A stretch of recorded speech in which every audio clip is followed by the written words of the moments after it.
दोस्तों नमस्कार। घाटशिला उपचुनाव में मतदान की प्रक्रिया खत्म होने के बाद अब लोगों की नजरें या तमाम राजनीतिक विश्लेषकों की नजरें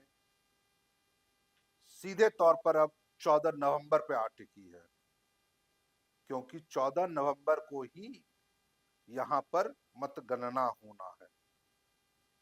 300 बूथों पर मंगलवार को हुए मतदान के बाद जो आंकड़ा सामने आया था, जो चुनाव आयोग ने आंकड़ा जारी किया था, वह बहुत उत्साहजनक था। लगभग 74.63%। आप एक बार फिर से सुनिए, 74.63%, यानी लगभग 3/4 मतदाताओं ने घाटशिला उपचुनाव में अपने मताधिकार का प्रयोग किया।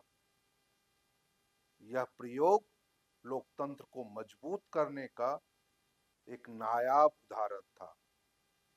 यदि इसकी तुलना हम अभी कुछ महीने पहले या लगभग एक साल पहले हुए चुनाव के नजरिए से कर रहे हैं तो यह आंकड़ा बेशक उसके मुकाबले कम था, क्योंकि 2024 में जब झारखंड में विधानसभा चुनाव हुए थे तो उस दौरान घाटशिला सीट पर 76% से ज्यादा वोटिंग हुए थे, यानी पिछली बार के मुकाबले लगभग 1.5% मतदान कम हुआ है। लेकिन बावजूद इसके जिन परिस्थितियों में इस बार वहां पर उपचुनाव हुए हैं उसमें मतदान का यह आंकड़ा काफी ज्यादा है। लोगों को यह पता था जो यह उपचुनाव किन परिस्थितियों में वहां पर हुआ है और इस बार मैदान में कौन कौन लोग खड़े और क्यों खड़े। मैदान में एक तरफ दिवंगत मंत्री और अब तक घाटशिला से 3 बार चुनाव जीत चुके दिवंगत मंत्री रामदास सोरेन के बेटे सोमेश सोरेन झामुमो के उम्मीदवार थे, तो उनके खिलाफ लगातार दूसरी बार चुनाव लड़ रहे भाजपा के बाबूलाल सोरेन उम्मीदवार थे। बाबूलाल सोरेन आप सभी को पता है, जो पूर्व मुख्यमंत्री चंपई सोरेन के बेटे हैं, और भाजपा ने उन पर फिर से भरोसा सिर्फ इसलिए जताया क्योंकि उसके मुकाबले कोई दूसरा उम्मीदवार उनके सामने नहीं था, और भाजपा को यह डर था जो यदि उन्हें चुनाव में नहीं खड़ा किया गया तो चंपई दा के वोट या चंपई दा के समर्थक उनके खिलाफ हो सकते, तो ऐसे में भाजपा की हालत पतली नजर आती और झामुमो को जो अपार जन समर्थन उस सीट से मिल रहा था वह दुगुनी हो जाती, क्योंकि झामुमो के पक्ष में इस उपचुनाव में सहानुभूति वोटों की भी बड़ी लहर थी और वह दिखा भी।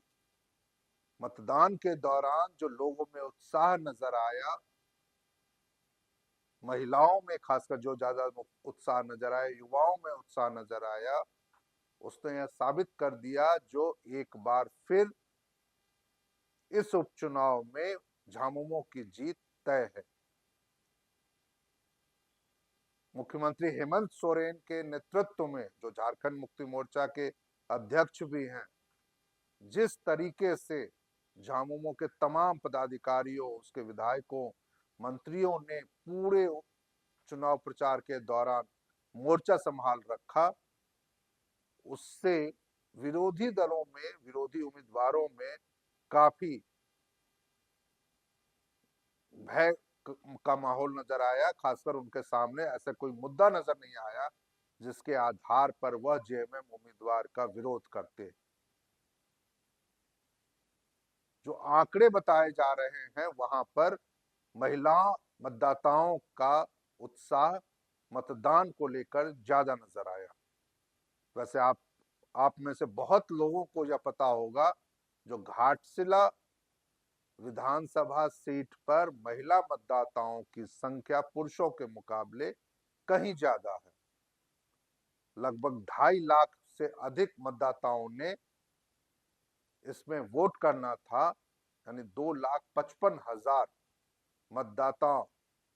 मतदाताओं की संख्या थी जिसको इस उपचुनाव में वोट करना था। इसमें 1,30,000 महिला मतदाता थी, तो वही 1,24,000 के आसपास पुरुष मतदाता थे। तो जिस तरीके से यह महिला मतदाताओं का आंकड़ा ज्यादा था, वह मतदान के दौरान भी काफी ज्यादा दिखा, और यही वजह है जो जेएमएम को वहां अपनी जीत सुनिश्चित होती हुई नजर आ रही है।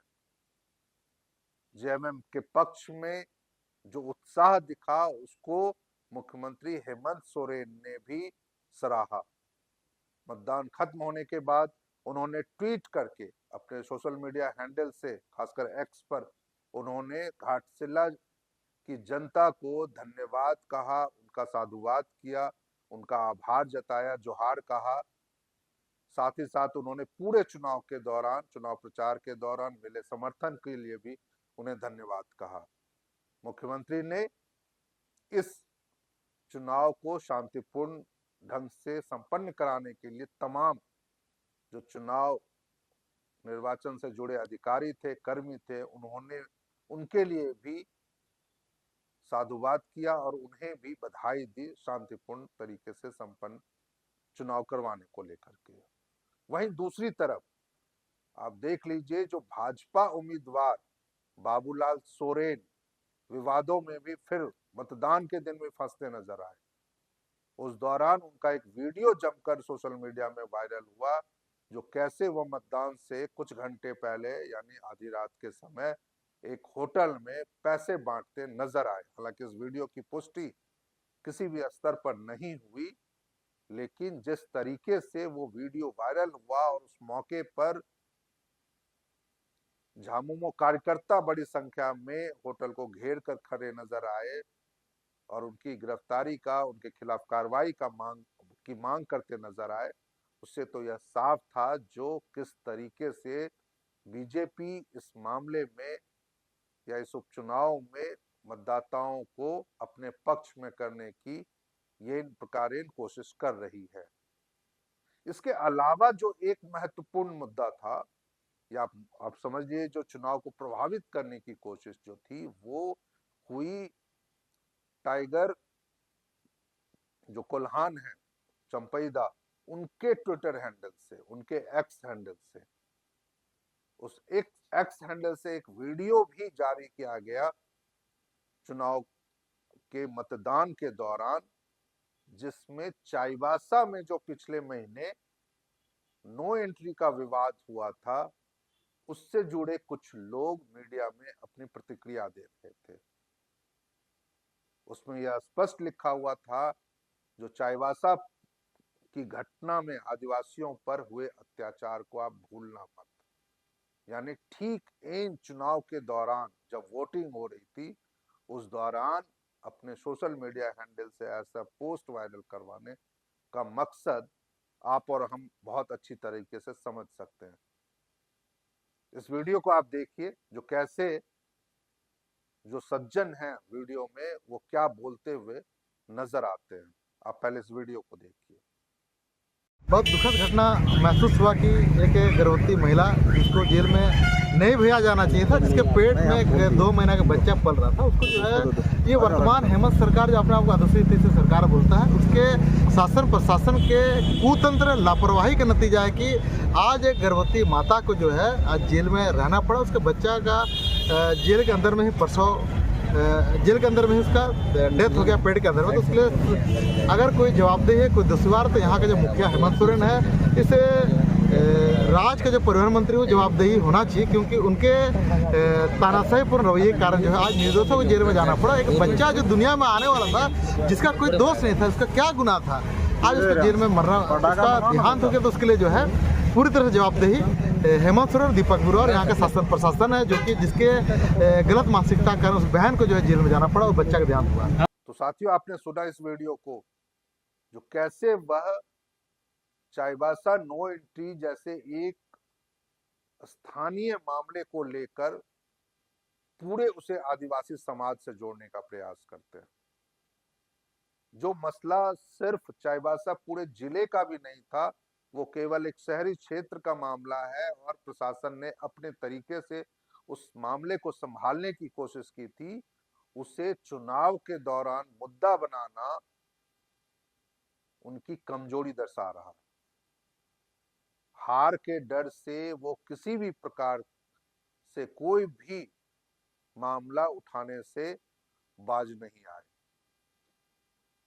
हालांकि घाटशिला की जनता ने जरूर जो अपना उत्साह जेएमएम के पक्ष में दिखाया, जो अपना उत्साह बीजेपी उम्मीदवार के खिलाफ, उनकी कामों के खिलाफ, उनकी चीजों के खिलाफ दर्शाया, जो उन्होंने 2024 में दिखाया था, कुछ कुछ वैसी पुनरावृत्ति एक बार फिर से 2025 में हुए इस उपचुनाव को लेकर के भी उन्होंने दिखाई।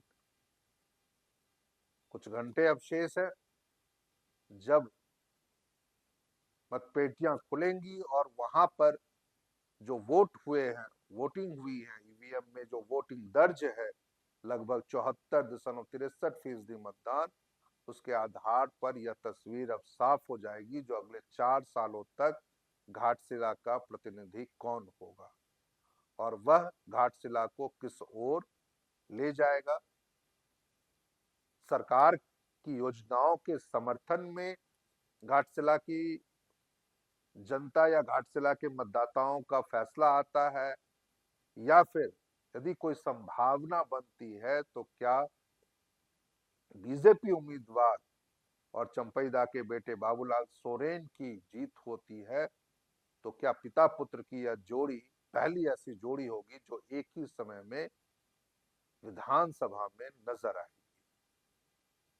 तो ये तमाम कोशिशें या ये तमाम अटकलों पर विराम अब से कुछ घंटों के बाद लगने वाला है। आपको यह वीडियो कैसा लगा, इस वीडियो की चर्चा आपको कैसी लगी, आप अपने कमेंट बॉक्स में जरूर हमसे साझा कीजिएगा। इस वीडियो में फिलहाल इतना ही। इस वीडियो को ज्यादा से ज्यादा लाइक करें, शेयर करें, सब्सक्राइब करें चैनल को, यदि आप इस चैनल पर नए हैं तो। इस वीडियो में फिलहाल इतना ही। मैं हूं शैलेंद्र और आप देख रहे थे जीटी रोड लाइव। जय हिंद, जय भारत, नमस्कार।